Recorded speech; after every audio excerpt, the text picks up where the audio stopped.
Tatsavitur Vareniyam Bhargo Devasya Dhimahi Dhiyo Yo Naha Prachodayat Om.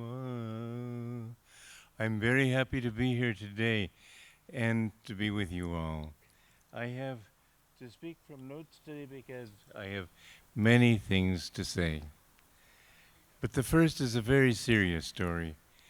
There were 4 Italian women talking about their sons, and one of them said, "My son is a minister, and everybody calls him Your Reverence." And the next woman said, "My son is a cardinal, and everybody calls him Your Grace." And the third woman said, "Well, my son is the Pope, and everybody calls him Your Holiness." And the fourth woman didn't know what to say. She said, "Well, my son is very large and very tall, and everybody, when they see him, they say, 'Oh my God.'" And so it is that many people think that being spiritual means to be self-important. Sort of like if you've seen the movie The Song of Bernadette, a wonderful movie. In that movie, the Dean of Lourdes. And many people think that that's how a priest and a holy person should be. Had they met Yogananda, they would have had a very different concept. Because Yogananda was very far from those. The first thing that I noticed in him was his complete freedom from ego. There was, when you'd look into his eyes, you would never see in his eyes any sense of I. There was no personal reaction, likes or dislikes. That didn't mean he wasn't human. It meant that he didn't have personal likes and dislikes, but he was in every way free. You could feel that sense that when you were looking into them, you were looking into infinity. I lived with him for 3.5 years, and I have to say those were the most important years of my life. The memory of them is something that is so deep that I wrote this whole book, 300 and something pages, in 3 weeks, and hardly didn't have to edit it. It just flowed out. He was very even-minded under all circumstances, so that no matter what happened, he could never be disturbed. And yet, he could at the same time be very concerned for people. It wasn't that he was a cold fish. There was a story that Devi Mukherjee from Calcutta, a disciple of his who lived at Mount Washington, and he told this story that Yogananda, he was with Yogananda in the car one day and driving through the streets of Los Angeles. Yogananda said, "Stop here, stop here." So they stopped the car. He got out and walked back a few shops and went inside, and it was sort of a junk shop. And he picked a few junky items, and Debbie thought, "What does he want with these things?" And he came to the counter and added it up, and the woman got excited, and when she saw the bill and when he paid her, she burst into tears. She said, "I was badly needing just this amount of money today, and the time for closing was near. I was afraid it wouldn't happen. God himself sent you." But that was the kind of compassion he had and the omniscience that he had, that he knew this complete stranger who was not a stranger to him because she was a child of God. And passing by, she knew her thoughts, and he went in to help her. There was one time when he used to wear a cane, not because he used a cane, he didn't need it so much, it reminded him of the danda that Swamis often use in India, and to remind you of to keep the spine straight. So in honor of that tradition, he walked with a cane, and he went to a shop to buy a cane. And he tried to argue with the man to get the price down because he was representing the organization. He wanted to be a responsible buyer. Then, after he'd paid the money and everything, he gave him much more money than the cane was worth because he saw what a poor shop it was. And he felt sorry for the man. And the man said, "You're a gentleman, sir." He gave him a beautiful umbrella. And then when he came home, he said, "What a poor shop that man had. He just had a linoleum floor. I think I'll buy him a carpet." But this were complete stranger. He was that way toward everybody, absolutely loving. He knew all our thoughts. That was amazing to me. I was invited to a bar mitzvah in Beverly Hills. I'm not Jewish, but they wanted me to do the yoga postures. And so I did them. And afterwards, a very atheistical psychiatrist got me in a corner and started talking about what's all this about, this yoga stuff and so on. And I told him a few things. I even mentioned a few miracles. And after a few days later, I could see him sort of thinking, well, next Wednesday at 11 I have room for this patient. But when I saw Yogananda 2 days later, I used to serve him lunch for guests and then do yoga postures. And after the guests had left, I'd sit with him and we'd chat for a while. And he said, "By the way, when you're with atheists and materialists, don't talk about miracles." And I said, "You knew?" He said, "I know every thought you think." And he proved it to me again and again. There was one time in Hollywood Church where I used to be the minister of the Church in Hollywood of Self-Realization Fellowship. And I was talking to a member there who was not a sincere member. And I mentioned to him that I would be giving the class on Wednesday. And he said, "Well, in that case, I'll be sure to come." Well, I knew he'd come anyway. I didn't want to buy or accept that insincerity. So I said, "Well, when you come, would you check people's pockets for garbage, please, in case they throw it?" And it was not a dignified thing to say. And I saw Yogananda a couple of days or 3 days later. He said, "By the way, when you're with guests, with congregation members in Hollywood, don't talk about garbage. It isn't dignified." But I couldn't get away with anything, but it didn't matter because I didn't want to get away with anything. I wanted him to know all my thoughts. It was not embarrassing to me because it was the only way he could correct me and train me. But some people, I think, must have been rather embarrassed. One time, James Collar, he was a disciple of Yogananda's. Yogananda said he'll find freedom in his life. But then he said, "Divine Mother says so. I don't know how, but he'll find it." Anyway, James Collar was the minister of the church in Phoenix, Arizona. And he was coming to Encinitas to see Yogananda or to talk with him. And he was getting very hungry. And all the restaurants were closed. And he finally came to one that was open. All they had was hamburger. And he thought, well, he won't know. So he had a couple of hamburgers. And Yogananda was talking to him on the phone. And at the end of the conversation, he said, "By the way, James, when you're on the highway and you come to a restaurant that has nothing but hamburger, better not eat anything." But there was one who tried to get away with it. I never tried. I was happy. Yogananda was amazingly intuitive. I had studied Christian history, theological history and so on. He hadn't. He hadn't studied practically anything, but he knew it all. He knew it intuitively. Schisms and discussions in the Christian history and so on, he knew it all. Same with the Indian. When I was with him when he was dictating his Bhagavad Gita interpretations, commentaries. And he sat there and turned his eyes up to the spiritual eye and just began talking. He didn't have any reference books or anything. He said, "Now I understand why my guru didn't want me to read any other commentaries on the Gita, because this way I could tune into the Vyasa who wrote the Gita and talk from that knowledge." It's the greatest. I've written a book of his. What happened was this, that he wrote it. He expected it to come out in his lifetime, but it took SRF 40 years to come out with that book.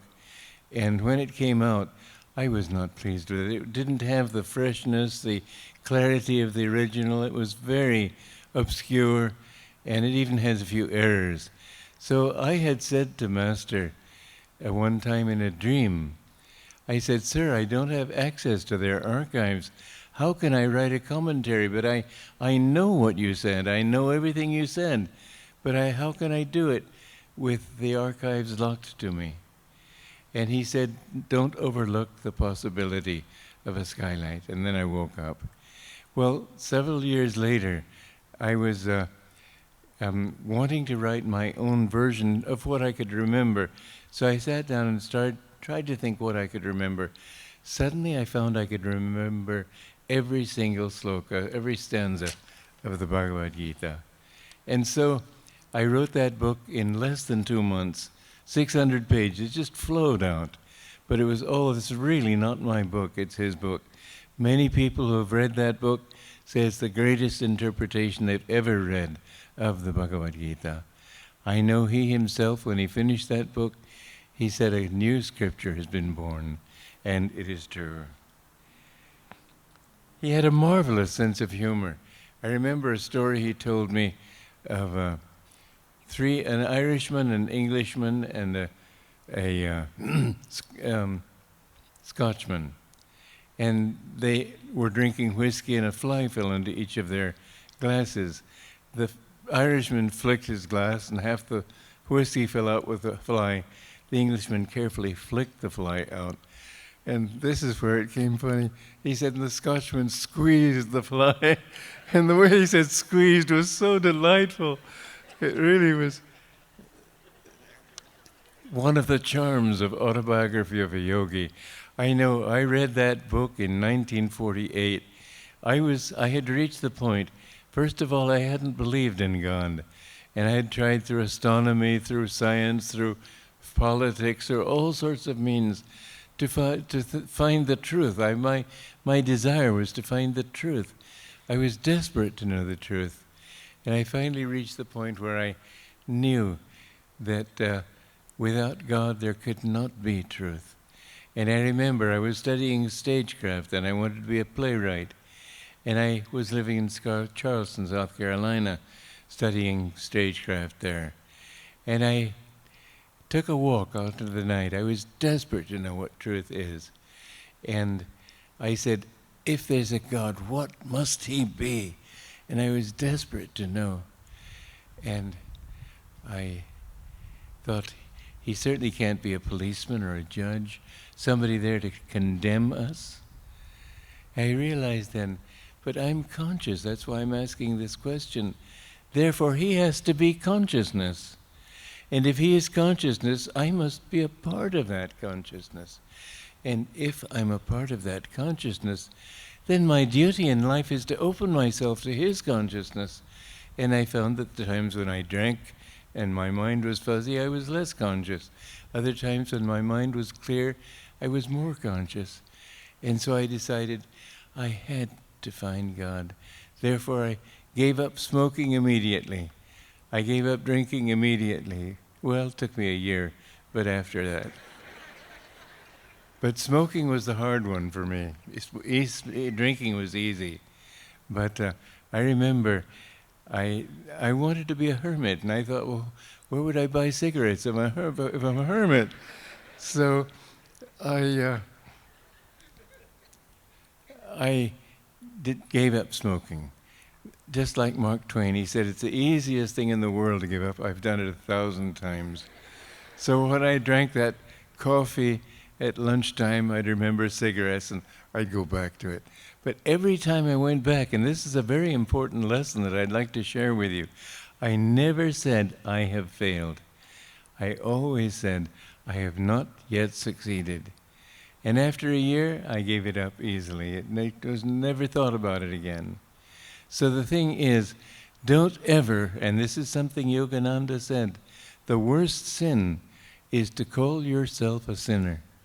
That affirms your sin. It gives you all the reason and excuse in the world to sin. Say, God is making this mistake through me. That's all right. Yogananda said he likes that. Because that way you give him the power also to change you. You can't change yourself. You can only change yourself by God's grace. In the end, yoga itself is really only a cooperation with grace. The grace is like the sunlight on the side of a building. If you keep the curtains closed, the sunlight can't come in.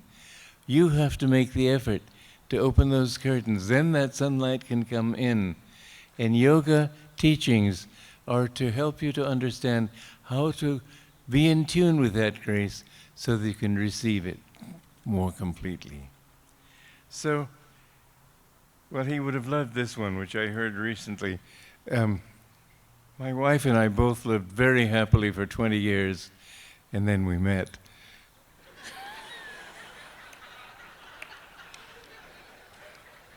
Yogananda talked of the movies where the hero is so handsome and the heroine is so beautiful, and they marry and supposedly live happily ever after. And Yogananda said the director doesn't, as you see the next day, rolling pins and black eyes. But he had a little fun at the expense of marriage as it's practiced today. And it's something to think about. It should be a sacrament, and too often it is not. Well, if I can't manage with this one, I'll go off to the next one. That should not be. There was a Christian fundamentalist on a train who saw Yogananda in his robe and his long hair, and he got up and walked over to him and said, "Do you believe in Jesus Christ?" Yogananda said, "Well, yes, of course, I believed he was a great Savior." "Do you believe that Jesus was the only Savior?" "I believe God has effected his salvation through many great souls." "Unless you accept Jesus Christ as your only Savior, you will go to hell." And his face was so contorted with anger. Master very calmly said, "Well, I may get there by and by, but my dear friend, you were there already." Everybody in the train carriage laughed because it was so patent that this man was in hell. If there is a hell, it's anger and harmful emotions. So one time, Master spoke with great power, and I would like to tell you something, because he often talked about the importance of starting communities. And in Beverly Hills, there was a garden party with Mrs. Clarence Myers, very big thing with 800 movie stars and people big in Hollywood and all sorts of famous people.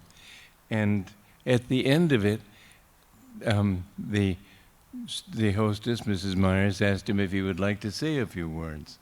Well, you know how you're the normal person. Well, he wasn't not normal, so let me say, people normally would say, "Well, thank you very much, and it's so nice to have met you all, and thank you for the wonderful tea, and it's wonderful to be here, and God bless you all." And maybe, since he was a spiritual teacher, give them a few kindly thoughts, and that would be it. Oh boy, nothing was ever more different from what actually happened that day. As soon as he began speaking, I have never heard such a powerful lecture in my life. He said, "This day marks the birth of a new era.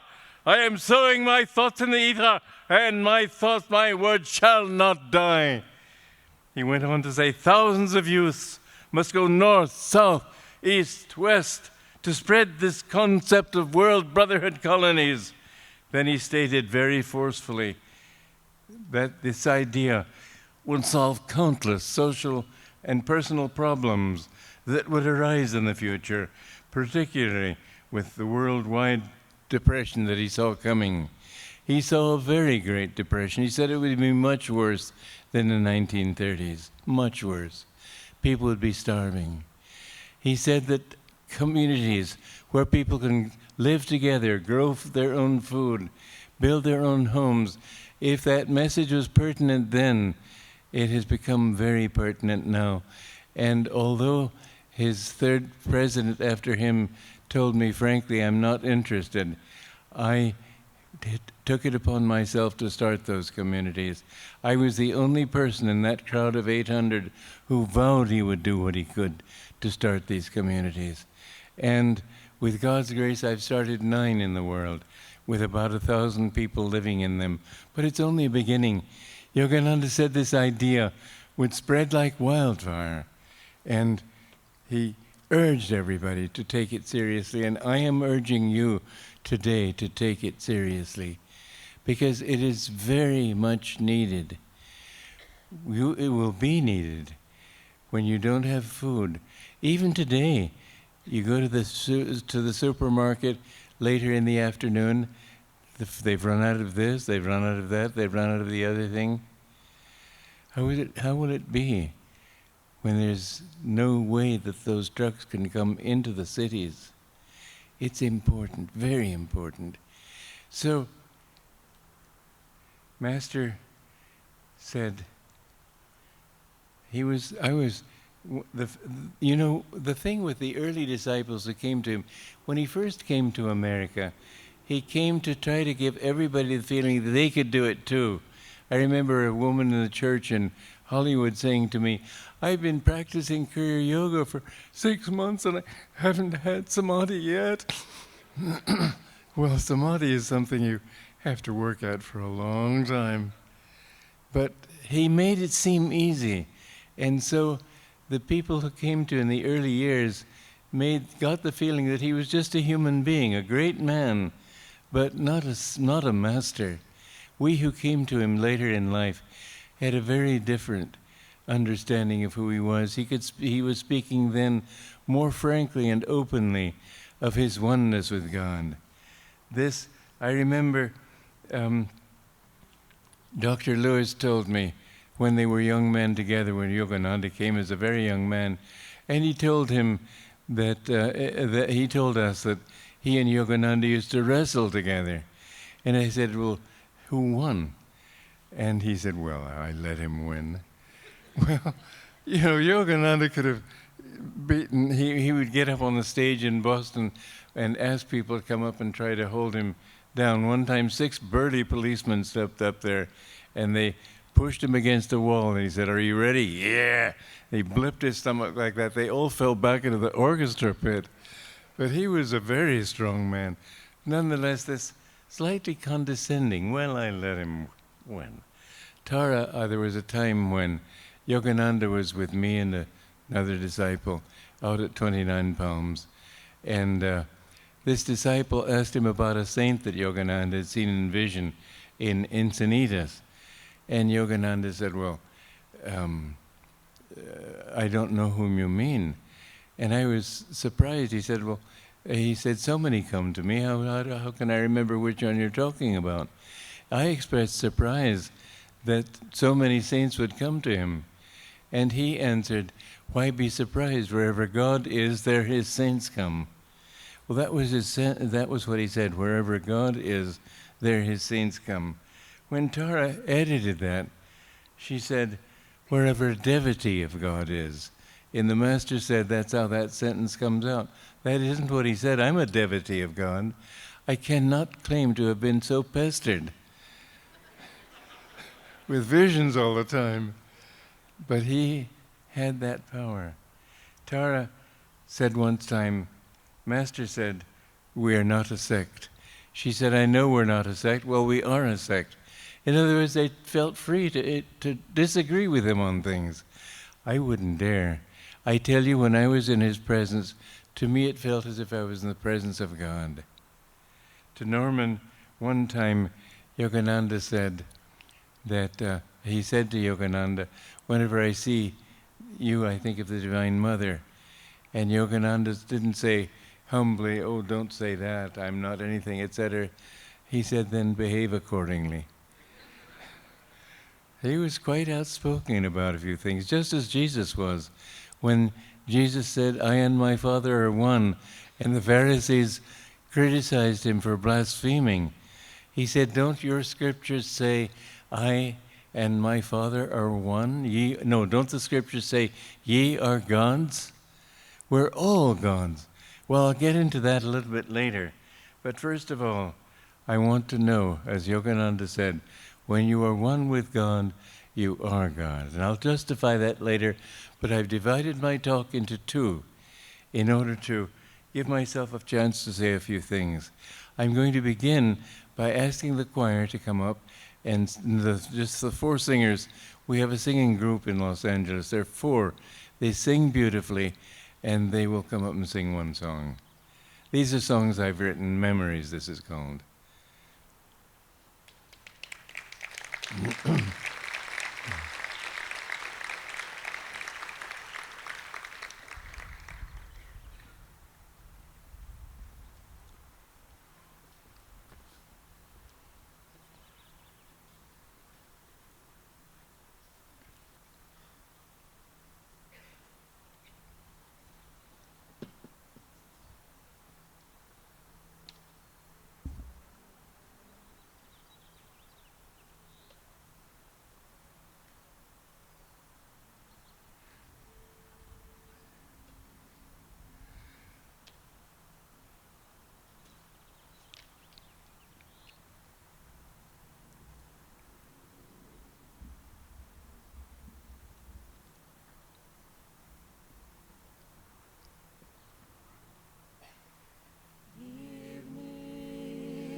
Silent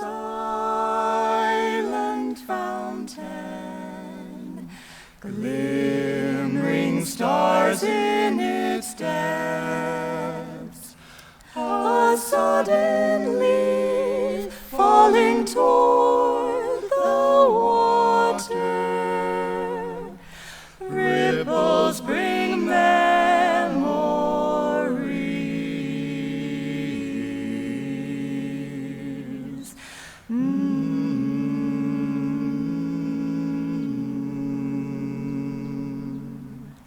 Sunshine, laughter, young folk dreaming of a world they would mold. Each girl a fair muse, each boy a hero. Ripples bring memories.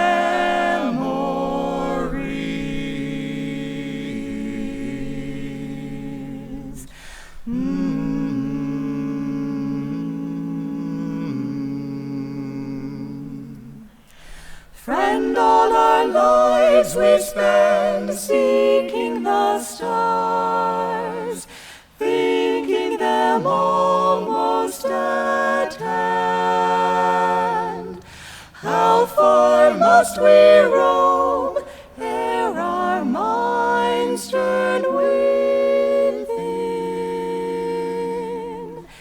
ere we at last understand?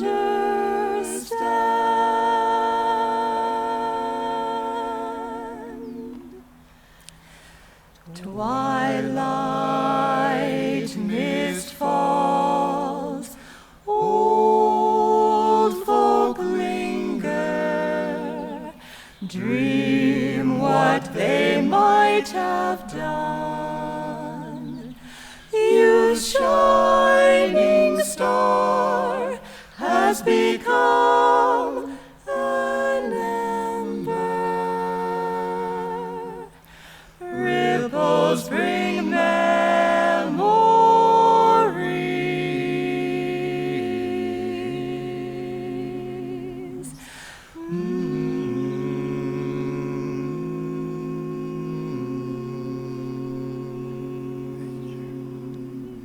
Thank you.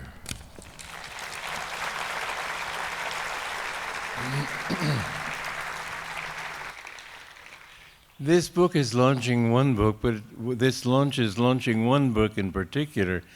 But in the last 2 years, I've written 5 books, and 4 of them will be on sale afterwards also, if you're interested. One of them is this biography.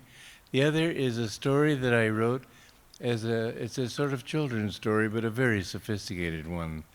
I was reading in an idle moment, I picked up The Wizard of Oz, and got as far as the Yellow Brick Road, when I suddenly thought, why not write a children's book myself?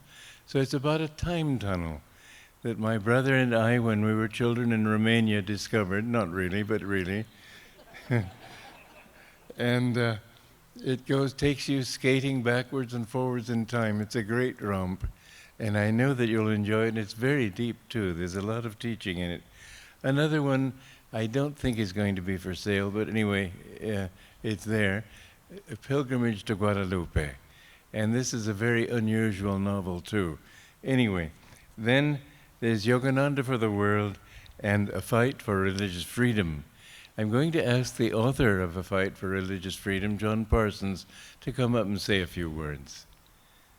Can you get a note? Get a...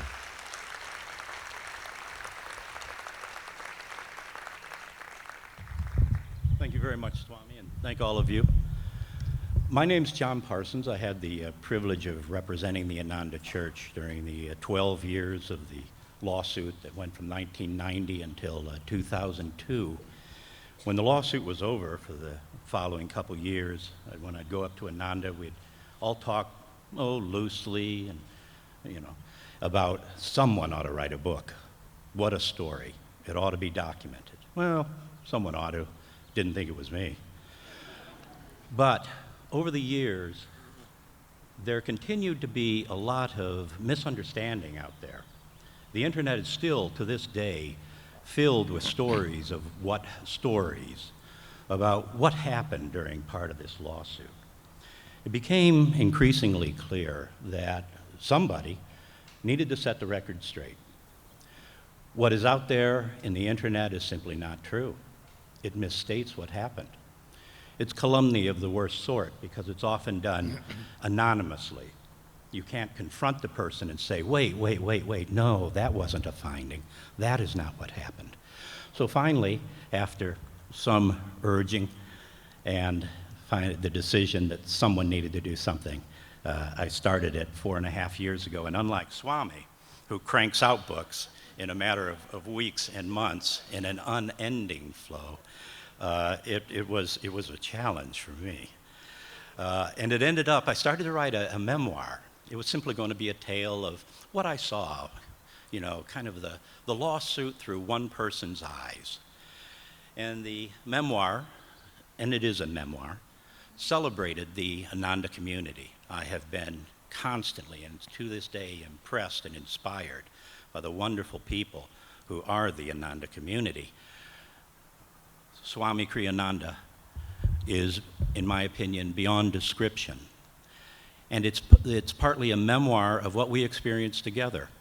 It's told through my eyes, but it is not my story. It's Ananda's story and Swami Kriyananda's story. And as I started to write a memoir, it turned into a history. And in the end, a tale. The history.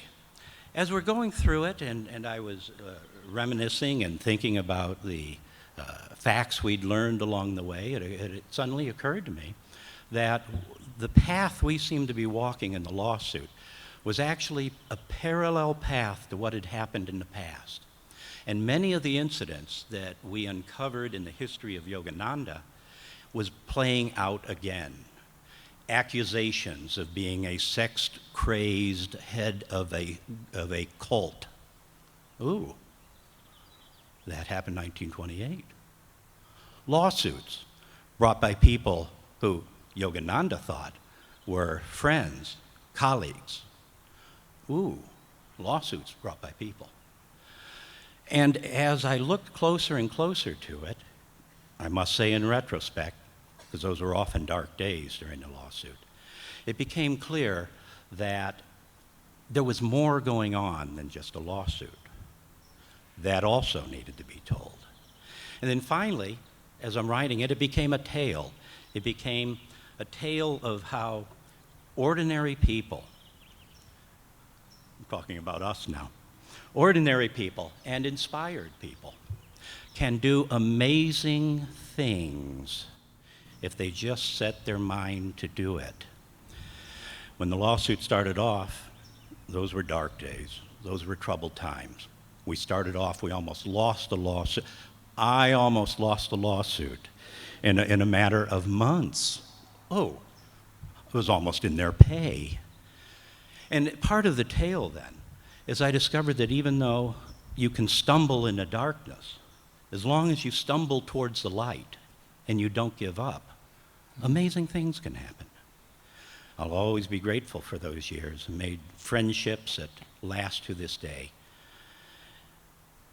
At the end of the tale, then, I think there is something to be learned, as there always is if we look close enough. And one thing is what is to be learned about lawsuits. First of all, avoid them like the plague. Do anything you can to settle them. And we tried, and we couldn't. And the second lesson is, like Shakespeare tells us, sweet are the uses of adversity. If you must be in a lawsuit, embrace it. Make it your own. Reach deep down into it. And when we did that, pulling together, we were able to uncover amazing facts on the history of Yogananda, on the strength of the Ananda community, and the future that really laid before us. So I just want to let you know the book's going to be out in August, and we're going to be touring around the communities. If you have any questions, I hope you can make those, and I'd be happy to answer all of your questions at that time. But I wanted to thank you, and I wanted to thank especially the members of the Ananda community for giving me this wonderful opportunity.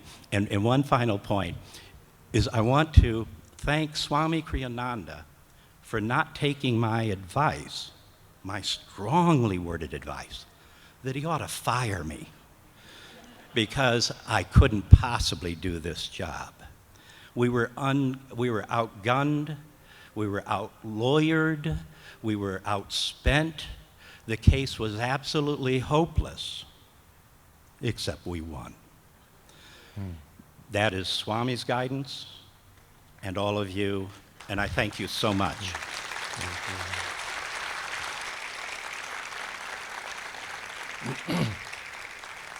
I have to say that they spent, I estimate, a fair estimate, they spent $50 million trying to destroy us. They had the third largest law firm in the world, plus they had three other large law firms by the end. John was a sole practitioner without even a secretary. I hired him.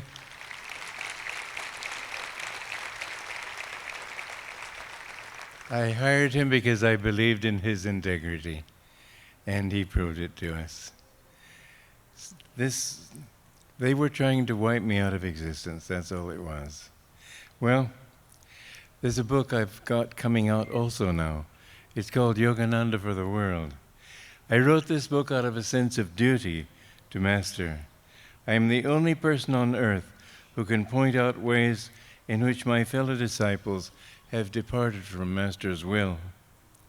But I wrote this book also to purge the great hurt I had felt in their treatment of me, because I was thrown out on my ear.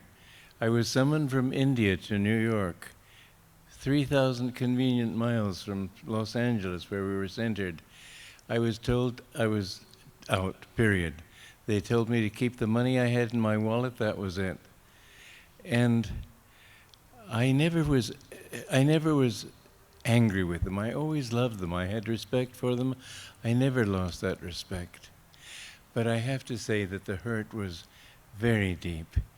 And I think it was the great hurt of my life.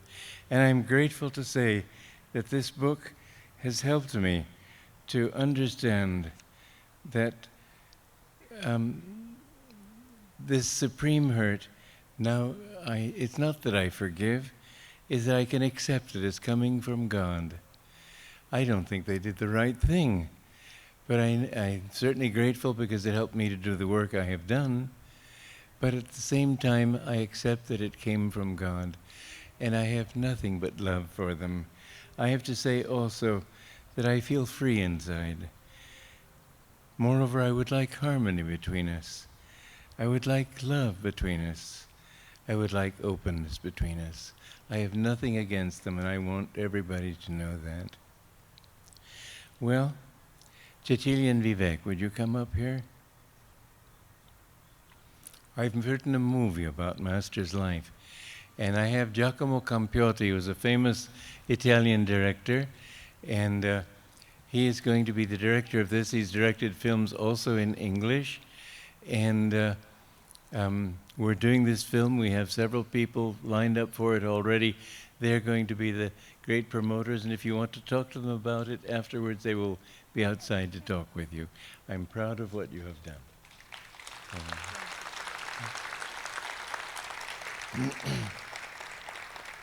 Now I'd like to say also that on Tuesday I will have at the Biltmore Hotel, we have a hall reserved, because in a talk like this there's no opportunity for you to do more than either clap or hiss, but you can't talk. And so on Tuesday you'll have an opportunity at the Biltmore at 7:30, is it? At the Biltmore, to ask questions, and I'll do my best to answer them. Okay, now.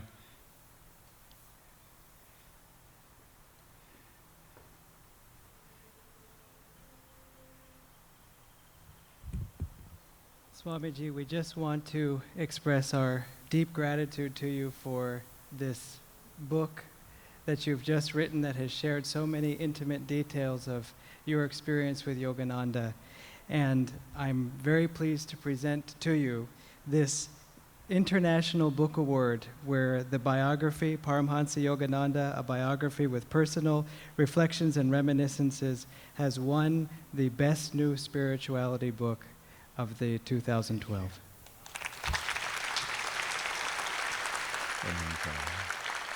Thank you.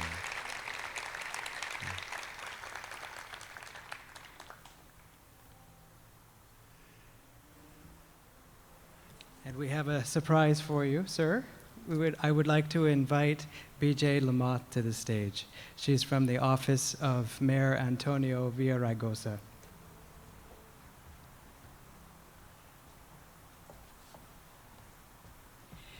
You know, right outside this facility is the 101 freeway. And it's a place where we all rush to and fro to work and other places. And the mayor would like to thank Swami Kriyananda for leading us off the freeway into places like this of peace and stillness so we can continue the journey. To Swami Kriyananda, as mayor of the city of Los Angeles, I congratulate him on the latest publication, Paramhansa Yogananda, with personal reflections and reminiscences, a biography. For over 50 years, Swami Kriyananda has shed a spiritual and reflective light into the world, across continents and into the lives of individuals. We thank him for his many accomplishments and for sharing the life and teachings of Yogi Paramhansa Yogananda. The city of Los Angeles welcomes and thanks Swami Kriyananda. Mayor Antonio R. Villaraigosa. Thank you.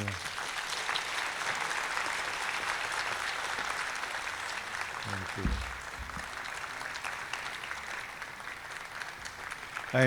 I am deeply touched to receive this. I received the Julius Caesar Award in Rome, which is like giving me the keys of Rome, the city of Rome, and this is that equivalent, and I'm deeply touched, more touched, because Los Angeles is, in a way, my home. Thank you. So, I would like the choir, the singers, to sing one more song.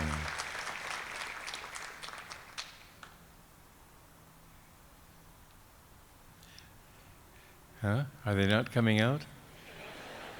What?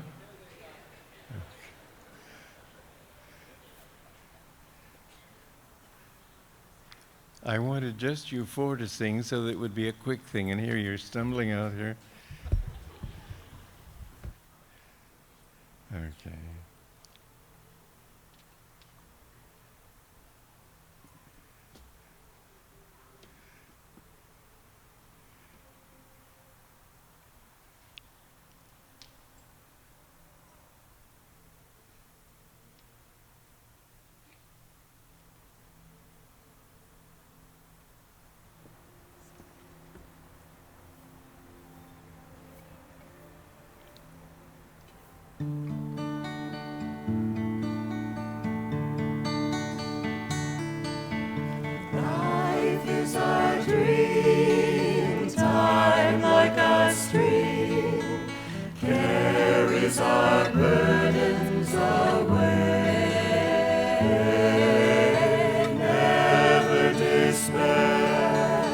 joys everywhere, love can befriend you today.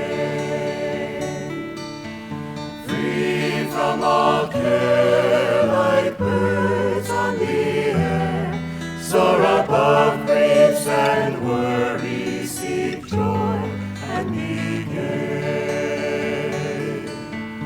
Often on earth, things of great worth, worldly ambitions defy.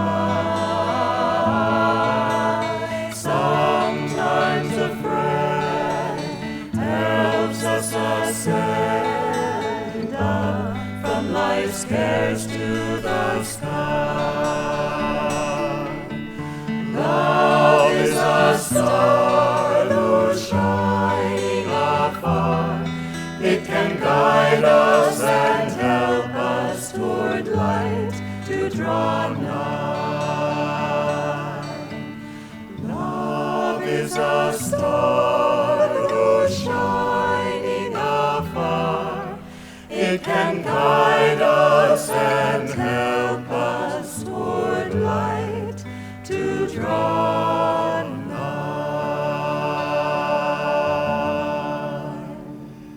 Thank you.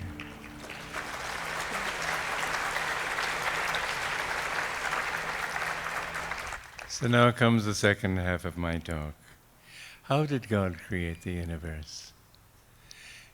200 years ago, people thought that God created it as sort of like a miracle. And then, a little over a century ago, it was discovered by science. People have always talked of the enmity between science and religion. It need not be so. Science discovered that this table, for example, isn't really wood. It's not hard. It's energy. All matter is energy in a certain rate of vibration. And if everything in the universe is energy, then we can understand more easily how that energy must be a vibration of thoughts, and how those thoughts must be a vibration of consciousness. Everything is God's consciousness, as I said earlier. And God created all of us as His dream. Our duty in life is to wake up from this dream and to realize that we are not this ego. The first and most important thing you have to do on the path is to get rid of your ego. The most difficult thing also. Because it's so hard to think, I am not the one eating, I'm not the one talking, I'm not the one. I remember I was at Hollywood Church years ago, and somebody complimented me on my lecture, on my sermon. And I said, well, God is the doer. She said, really? As if I knew it was good. I didn't know it was that good. No, that's not what I mean. I mean that everything you do, God is dreaming through you.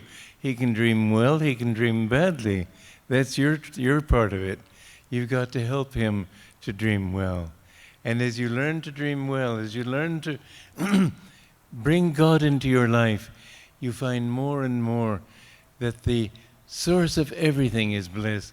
Swami Shankaracharya, Buddha many years ago declared that karma kand, the prayer to the gods and asking them to do things for you, this is not enough. He said, you have to do the effort. And so he didn't talk about God. He talked about the importance of self-effort. That was the right thing at that time. If the goal of life, let us postulate, is to reach the equator, people who are north of the equator will be told to go south. But people south of the equator will be told to go north. And when they pass the equator and meet people coming north, they say, no, you should go south. And they say, no, you should go north. And so they fight each other. But the truth is all the same. We have to find our equilibrium inside ourselves. And so Shankaracharya came and said that God does exist, but He's not an elephant with a trunk or all these different gods and goddesses with 10 arms and so on. He is Satchidananda, ever existing, ever conscious. And Yogananda added, ever new bliss. This is why everybody in the world, the one thing everyone is looking for is happiness. Why? Because we all want our true self. We've come from bliss. We're his creatures, and we want that bliss again. And even the worst mafioso really is only seeking bliss, but he doesn't know it on that octave. So he seeks it on a very low octave, revenge, power, etc. On a higher level, higher octave, they seek it as pleasure, and higher still as happiness. Everybody, at least, is seeking what he thinks is happiness. But the truth is, everybody in the world wants that bliss. And so, we all want God. The only thing is most people don't know it. And it takes many, oh gosh, I don't know how many, billions of lives maybe, before people finally come out of this delusion. It takes 5 to 8 million lives to reach just the human level. But after reaching the human level, then you've got the ego. And your ego is your greatest friend and your greatest enemy. Your ego says, I'm the one who's suffering. But your ego also does all those things that make you suffer. Animals don't feel suffering in the same way that you and I do. But when you've got that ego, then you can mistake any number of times until finally you realize the only possible answer, as I realized out there in the outside Charleston, South Carolina, there has to be a God. I became so desperate to know him that I thought I would die if I didn't know him.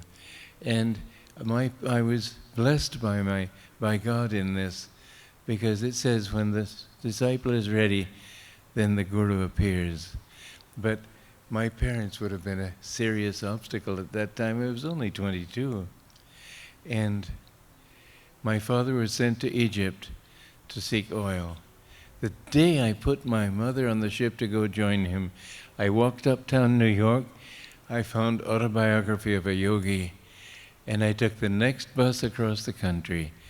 And the first words I said to Yogananda, I never imagined I would say such words to anybody. I said, I want to be your disciple. I have now been his disciple for 64 years. And at 86, I still think I may have a few years to go, who knows? But I'm ready to go just like that. It doesn't matter to me. I'm happy to serve, and I'm happy to serve him.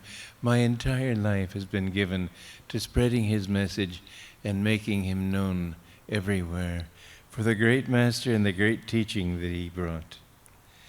Master said, why did God create the universe? The Indian teachings say he wanted to enjoy himself through many. And you see all the suffering in this world and you say, enjoy? But Yogananda had another answer for that. He said, ever new bliss. The nature of bliss is to want to create itself, to manifest itself. And our need for him will be unceasing. But that dream, it's all a dream. And yet if you hit your dream in a dream, hit your head in a dream, your dream head will hurt, won't it? So you have to understand that even though it's a dream, it can hurt until you get out of it. The Bhagavad Gita says, get away from my ocean of suffering and misery. You'll never find freedom from that until you find God. That is your other incentive. People all want to avoid pain. They all want to find happiness. They all want to get out of this ocean of suffering, but they don't know where it's coming from. And you look at people, I have felt so sad for people when I see how unhappy so many people are. You see them in the streets, and yet behind all of that, they're all looking for the same thing, and that gives me the motivation for loving everybody in this world.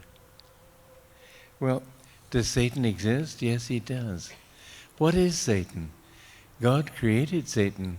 Satan is that aspect of the dream which pushes everything away from God. And if you're sitting on a fence, if you go left toward Satan, he will pull you. Yogananda said in Autobiography of a Yogi that thoughts are universally, not individually rooted. You don't create your thoughts. You are an instrument for manifesting them, depending on the level of consciousness on which you live. And when that level is high, then you are happy. When that level is low, you are unhappy. This is the battle of Kurukshetra in the Bhagavad Gita, between the forces of darkness and the forces of good within ourselves. We have to learn to choose the right within us. But Satan is there always ready to grab you if he can. And if you go toward him, he will influence you further. If you go toward God, he will influence you further. So you have that much free will to go toward him or not. But otherwise you don't have free will. I encountered 2 books in India written 5,000 years ago predicting the lives of people living today, and my life was there.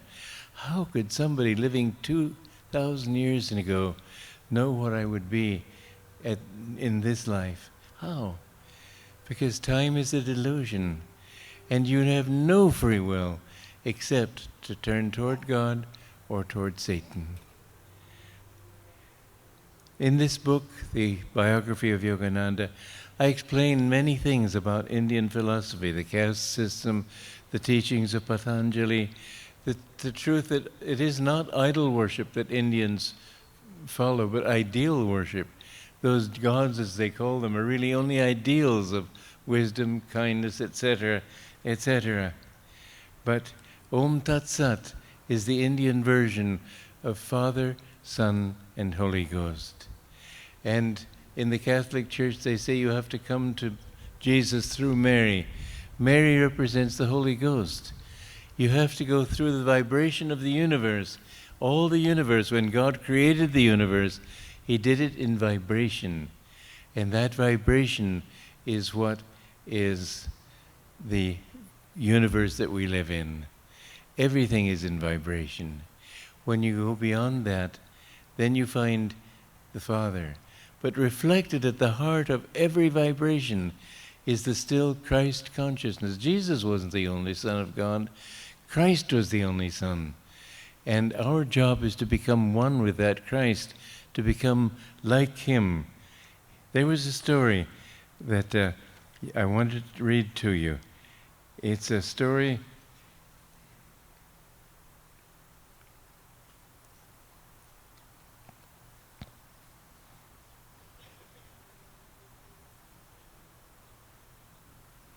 of Mr. Black, who was a very highly developed disciple of Yogananda.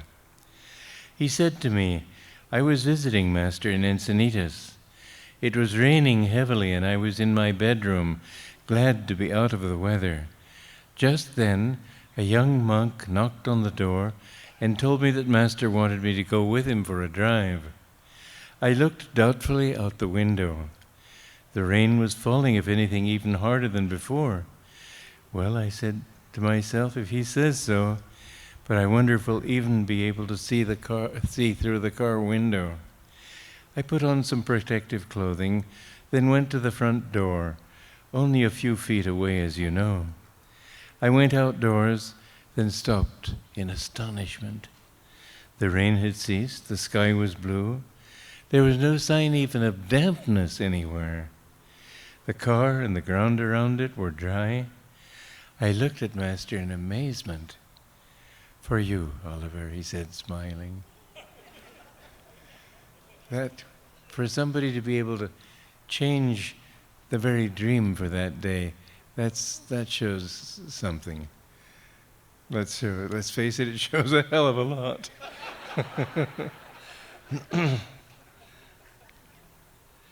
There's a carrot juice story in which Master was serving about 10 guests, I think, in Encinitas, and he decided he wanted to give them some of the carrot juice that was processed in the processing plant there.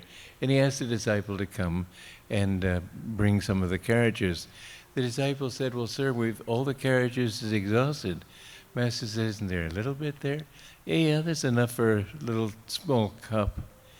Master said, well, bring that. And he put it in a pitcher and poured from the pitcher.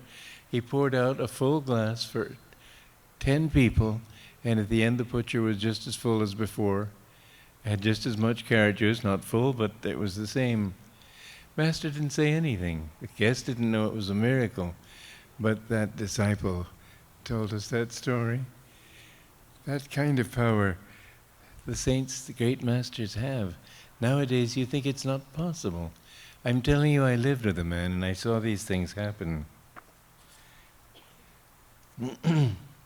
One time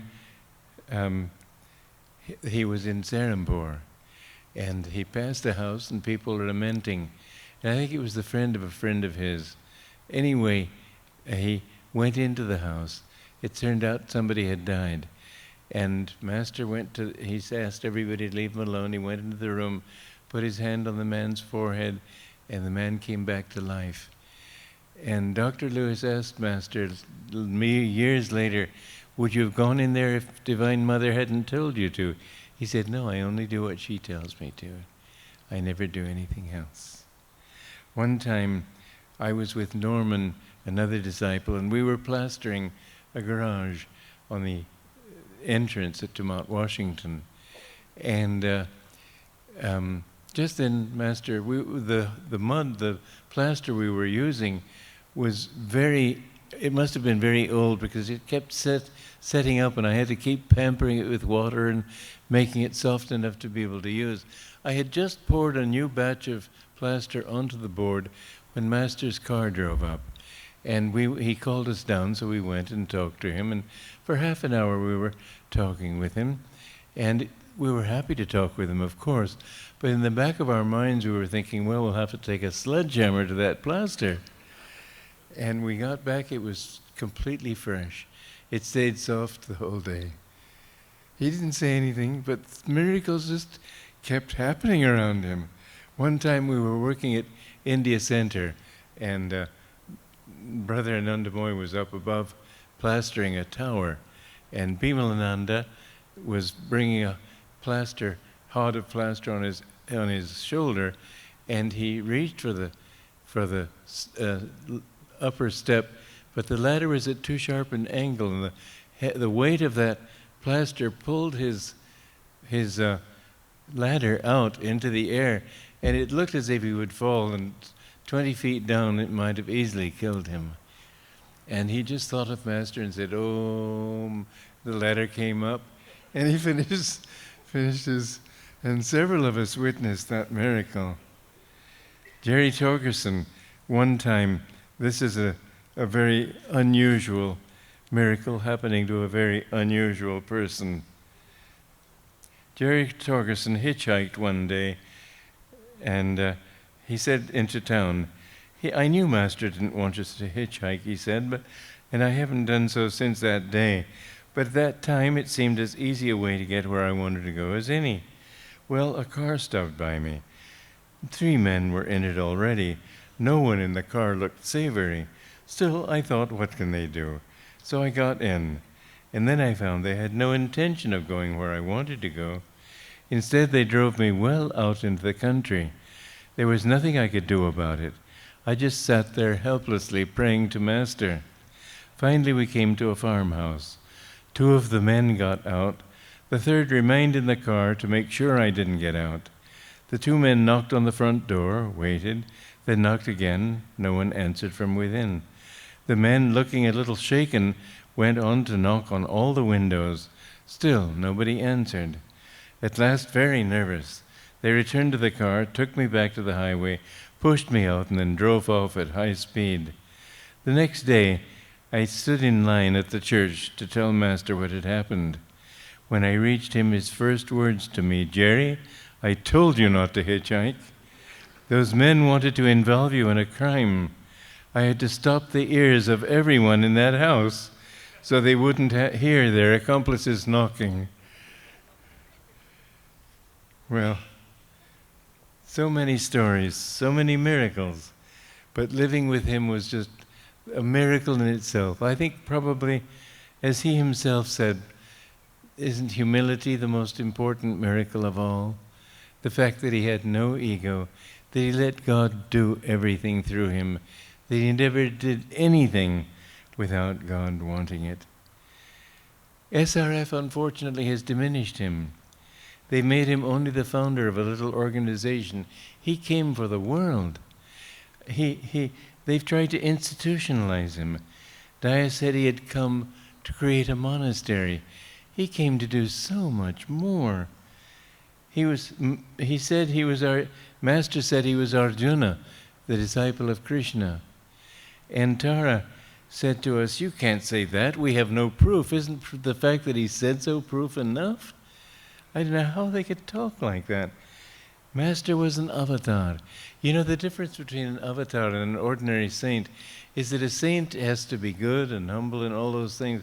But an avatar, it says in the Bhagavad Gita, whenever virtue declines and vice is in the ascendant, I incarnate myself as an avatar, an incarnation of God. An incarnation of God is somebody who has attained complete liberation in God, has merged back into God, and then out of compassion for humanity says, I will come back and help people. He comes with the power of God himself, much more power than a saint.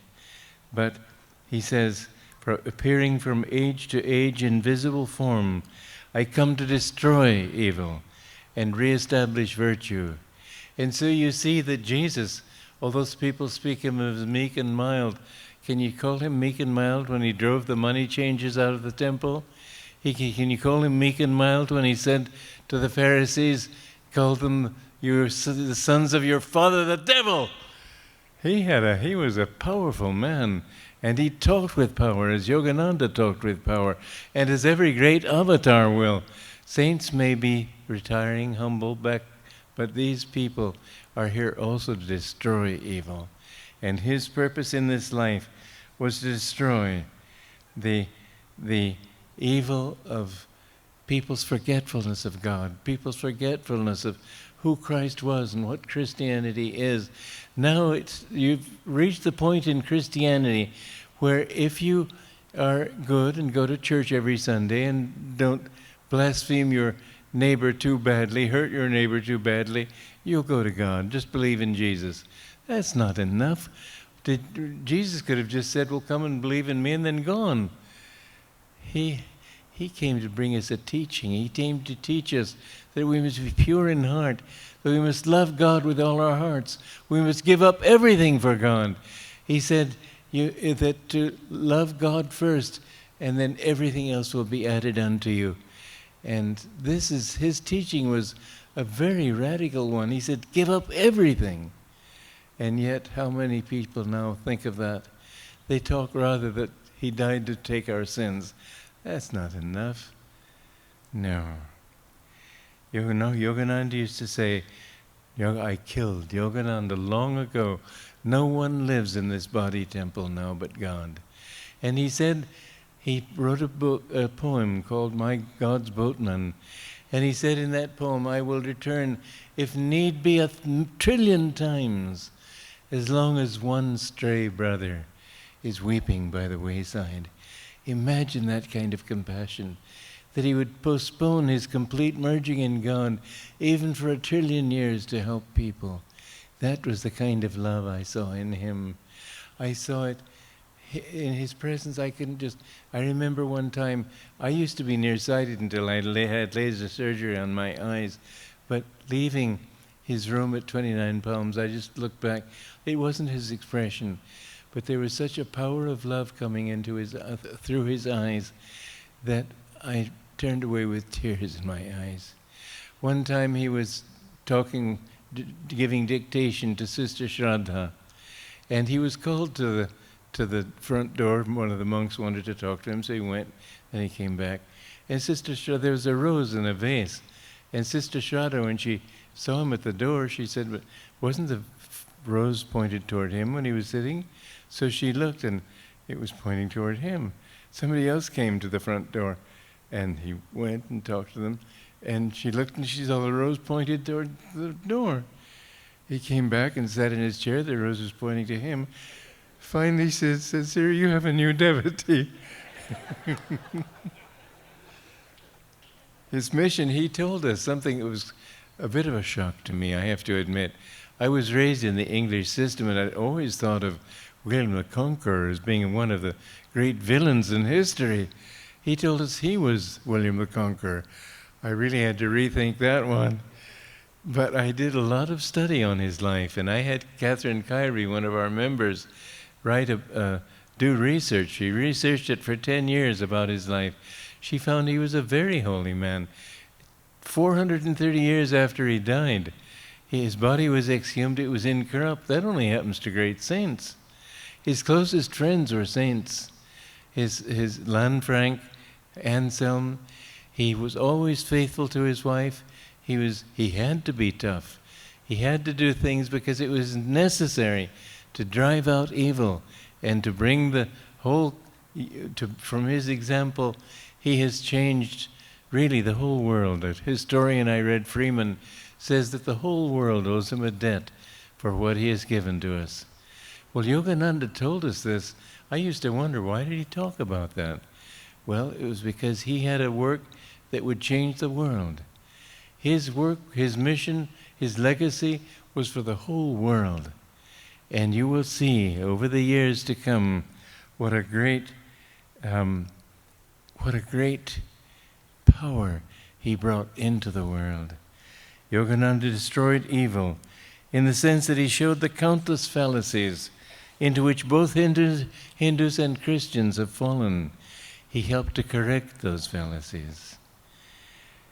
Yogananda was the avatar of Dwapara Yuga. That's what I think of him as. His mission was simply one, however. Beside all the worldly good he did, his mission was to bring souls to God. God bless you.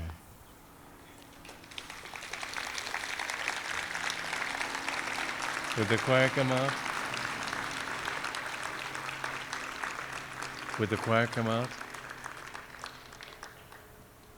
I want to be here and listen too. Would you like us to do Thy Light?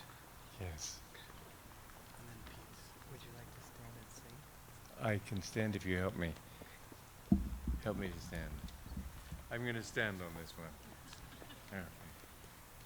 Which one would you like to do first? 86, but still counting.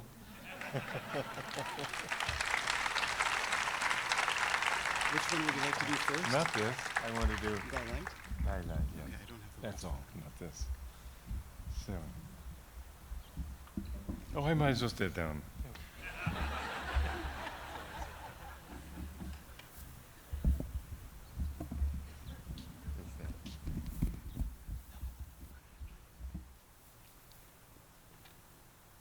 I would like to suggest you stand for this song.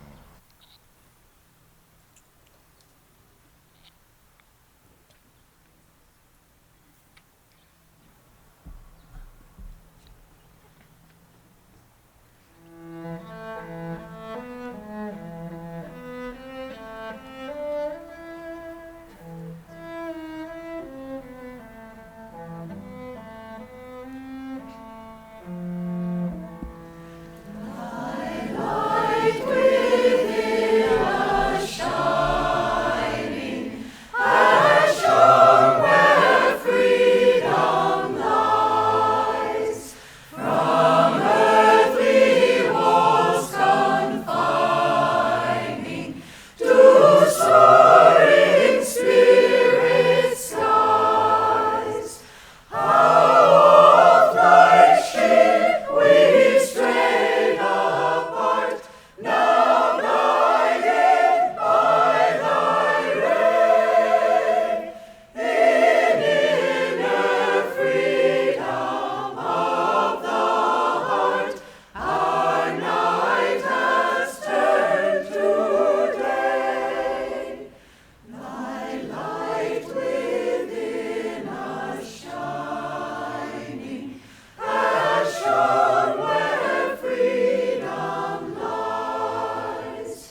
And I look forward to seeing as many of you as can come on Tuesday to the Biltmore as possible. God bless you.